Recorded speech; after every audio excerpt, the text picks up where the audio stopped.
beloved Boss Mike Cervera.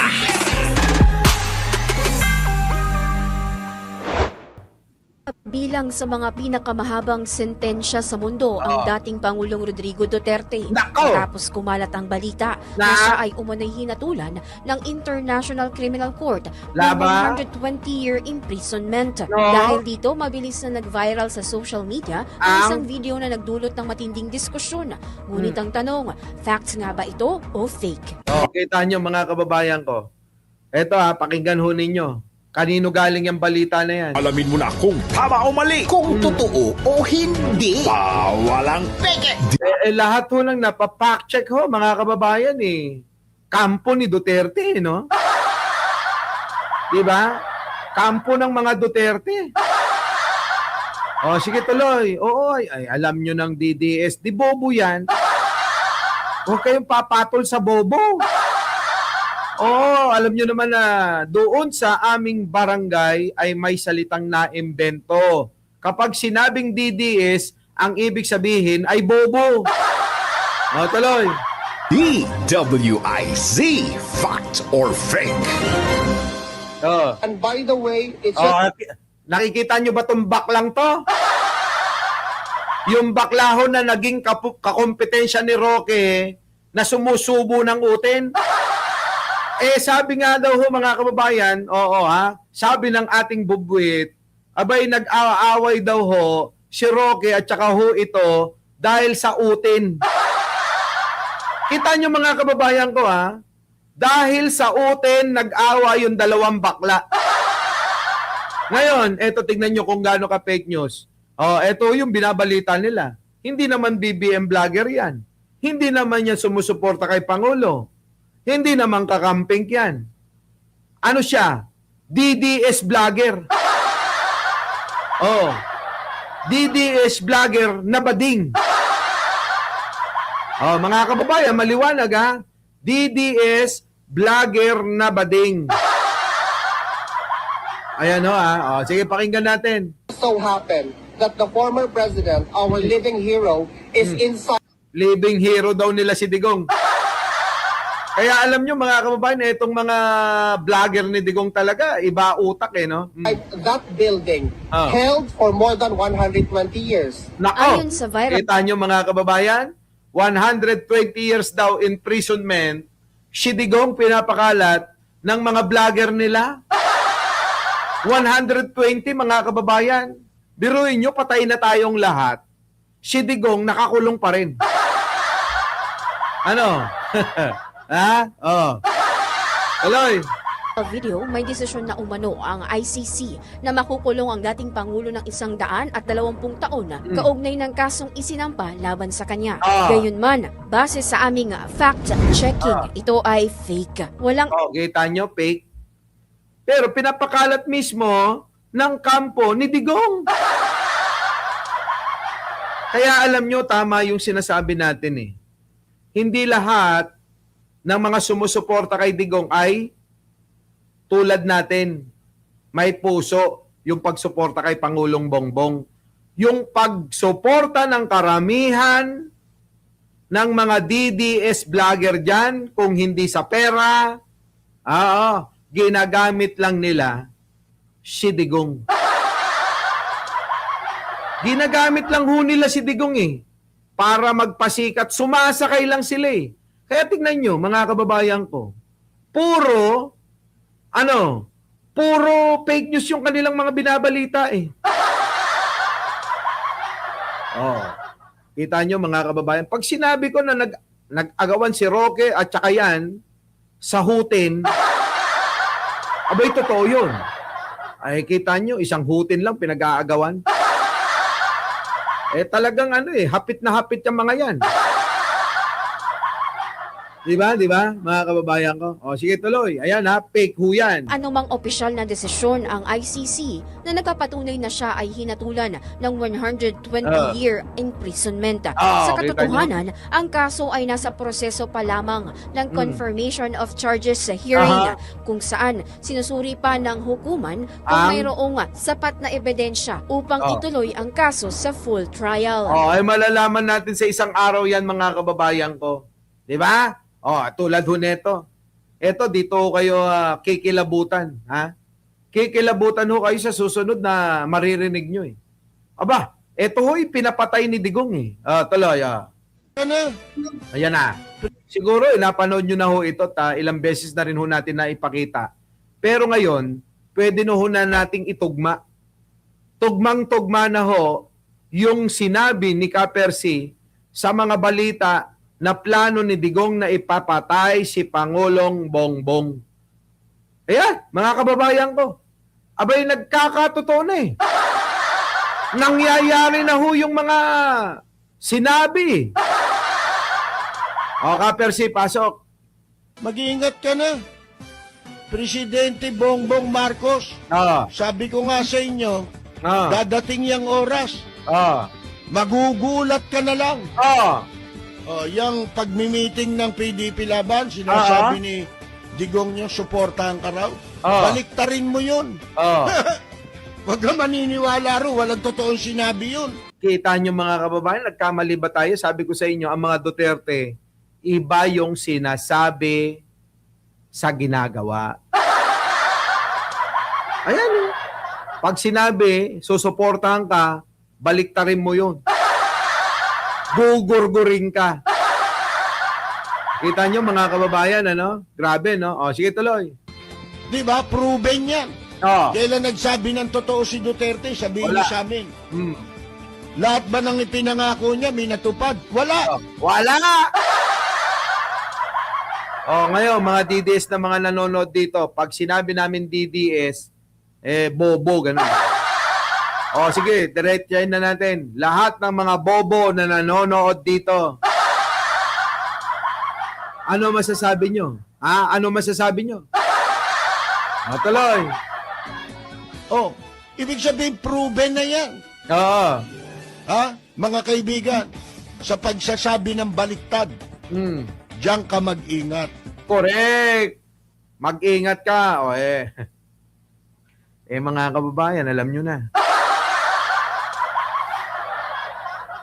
Alam nyo na. Baka mabiktima ka niyan. At dito sa mga ipinwesto mo na namamangka sa dalawang ilog. Yung! Di ba mga kababayan, yung mga namamangka sa dalawang ilog, ay kita nyo naman yung ngipin na kamukha ni Zoraida. Yung pong may landingan ng eroplano sa noo niya. Di ba? Maraming ganyan eh. Yung mga Yusek-Asek. Na mga pinagtatanggal na. Di ba? Yan po yun, yung mga namamangka sa dalawang ilog. Ano nangyari sa kanila? Wala. Laglag. Di ba mga kababayan ko? Ay, nako. Sige tuloy. Ba? Ang pinagsisi. Yan, mga kababayan. So, tama yung mga sinasabi noon ni Ka-Percy. Totoo di ba? Ngayon ho, mga kababayan, ewan ko ba, kung bakit galit na galit. Ito ho nga, mga DDS, kay Ramil Madriaga. Tingnan, bibigyan natin ng pansin. Ito sino ba naman ang matinong tao? Tingnan nyo kasi mga pangbobo ito eh. Mga DDS, makinig kayo. Lapit-lapit kayo rito. Ito ho yung banat ninyo sa mga taong nasa larawan. Ito yan yung mga nasa larawan. Yan yung mga banat nyo ngayon. Dahil kay Ramil Madriaga, nadamay pa sino yan? Si Matubato, At saka po to si, bahala na nga kayo kung sino mga pangalan dyan, comment nyo nga. Eto na mga kababayan. Sabi dito, marami ho ito ha, maraming mga nagpo-post nito. Alam nyo naman na marami silang trolls. Sabi dito, sino ba naman ang sino ba namang matinong tao ang kayang manira ng kapwa mo? Ayan ha, Las Cañas, yan. Sabi diyan, sino ba namang matinong tao ang kayang manira ng kapwa mo? Kaya kinukuha nila mga preso kasi sanay ng gawaing pantarantado.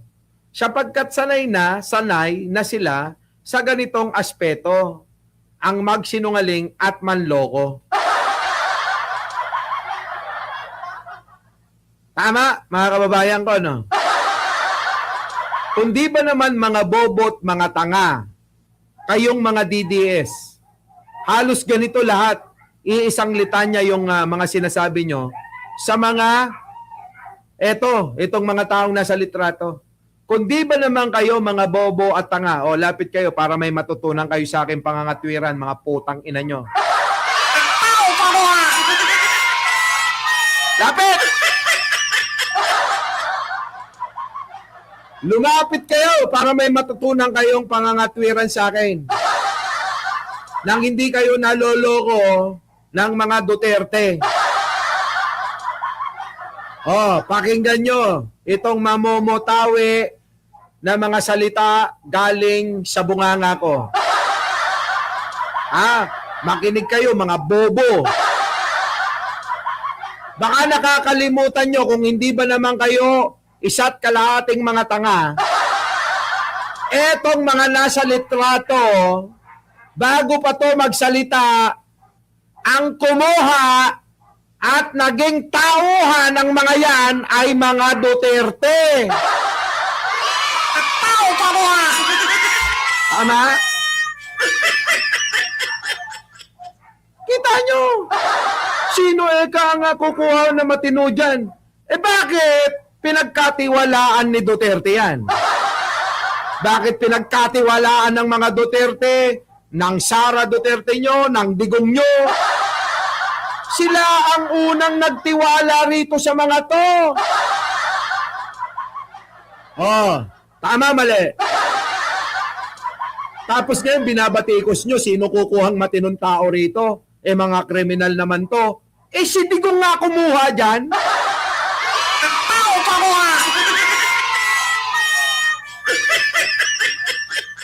Diba? Gets nyo na. Siyempre, hindi nyo magigets yung sinasabi ko sa inyo. Dahan-dahanin natin para naman sa kaliwanagan ng mga utak nyong mga putang ina nyong DDS.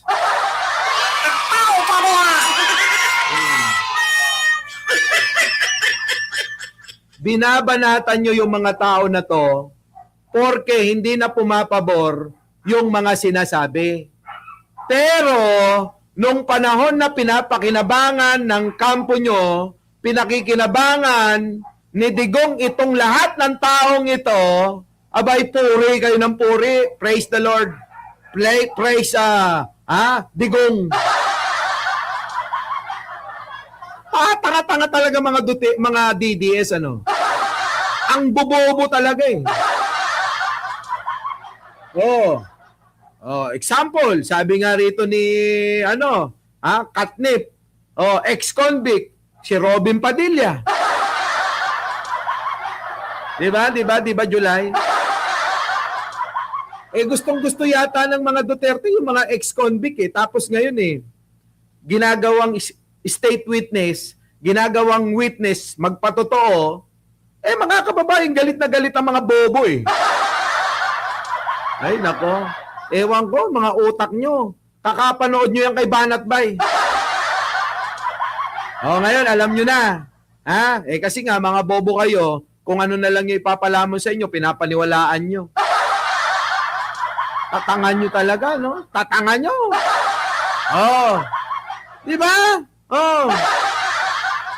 Piruin nyo, binabanatan, bakit ba puro ex-convict tong mga witness nila.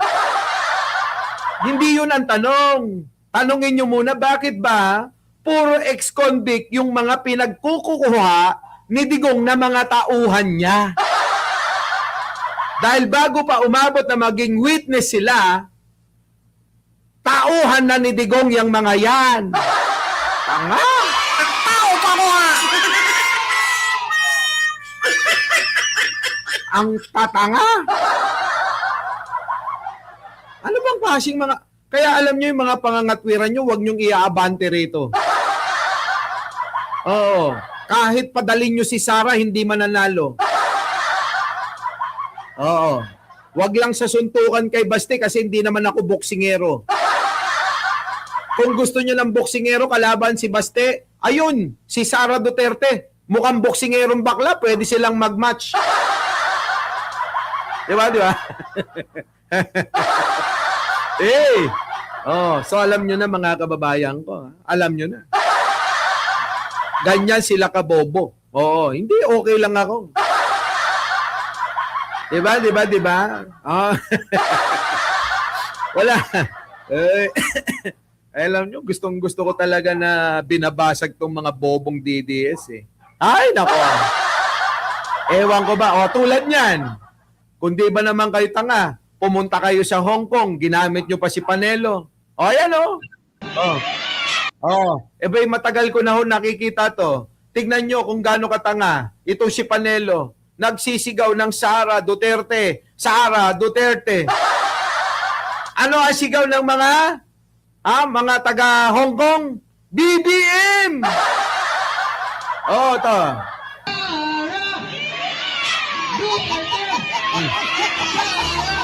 Kita nyo, no? Nakakahiya ka, Panelo. Biruin mo, nagsasara-sara ka, Duterte ka dyan, pero, ang sinisigaw, Pangulong Bongbong Marcos! Di ba? Mas nakakahiya yan. Sa bagay, ang mga kampo at kulto ni Duterte, wala nang mga hiyayan. Ano pa ba mang kahiyaan yan? Kung yan lang. Pahiya na yan, ha? Di mas nakakahiya yung nangyari dito sa mga vlogger ng SMNI. Mas nakakahiya yung ginawa ng mga bayuteros. Biruin mo, feeling mo, kakampi mo si Isko, pero, abay, pinaglaruan kayo, niluto kayo sa sarili nyong mantika. Ipinromote ni Isko si Pangulong Bongbong sa mismong programa nyo. Di ba? Ayan, viral na viral ngayon yan. Viral na viral ngayon, mga kababayan. Yung pong tila bang niluto sa sariling mantika, yung mga sandamakmak na pangit na mga vlogger ng mga Duterte. Di ba? Tingnan nyo mga kababayan yung mga itsura. Kung hindi sargo ang nguso, mga kababayan, abay sargo ang bibig nila. Mga kababayan, kakaiba yung mga itsura eh. Pag nakita nyo yung mga itsura, mga kababayan, hindi ko ba alam. Para bang mga may pagkasademonyo, no? Di ba? Yan, mga kababayan. At ngayon, galit na galit sila. Hindi lang ito, Hindi lang ito napapahiya yung mga kampo ni Duterte. Ayaw nyo akong sundan, Bobo ka pala, Ang Hong Kong, maka-Pangulong Bongbong Marcos yan. Solid, Bongbong Marcos, ang Hong Kong. Dalawa lang ang bobo dyan. Diba? Yung dalawang naniniwala kay Norman Mangusin noon. Yung mga vlogger dyan na, Diyos ko, ewan ko ba? Putik na yan, Ayan, tingnan nyo, wala na kayong bilang. Kayong mga naniniwala rin kay Digong, naniniwala kay Mangusin, at naniniwala kay Digong, wala na kayong bilang. Nakuha nyo ba? Kung dati, sumikat kayo, kaka-flex nyo kay Mangusin, napatunayan na namin na fake news kayo at manlilin lang kayo, tapos na karir nyo. Alam nyo kung sino sikat ngayon? Ako.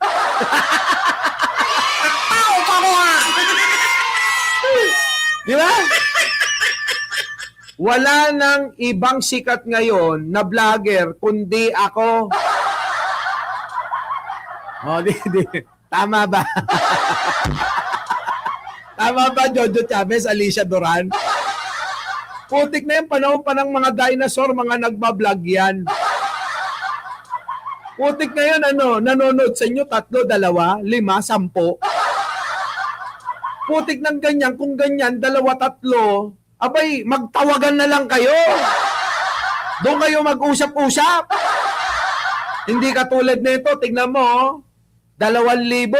Paano ko naman kakausapin to ng conference? Napakarami nito, mahirap to. Putay kayo, 3, 2, pinakamarami, 4, 5. Conference! Mag-usap-usap kayo! Di ba? Di ba, no? Ha? Oh, nasubukan nyo na bang pinagkakaguluhan na nagpapapicture ang maraming tao?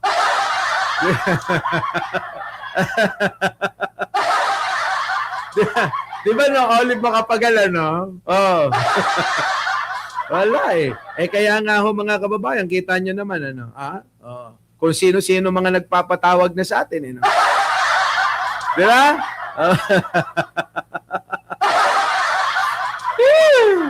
Nasaan na si Magalong ngayon, Boss Mike? Parang nawala na. Wala na eh.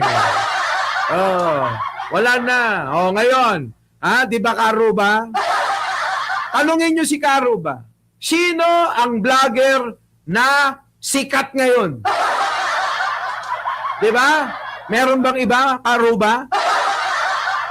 Oh, bukod sa akin, meron pa ba?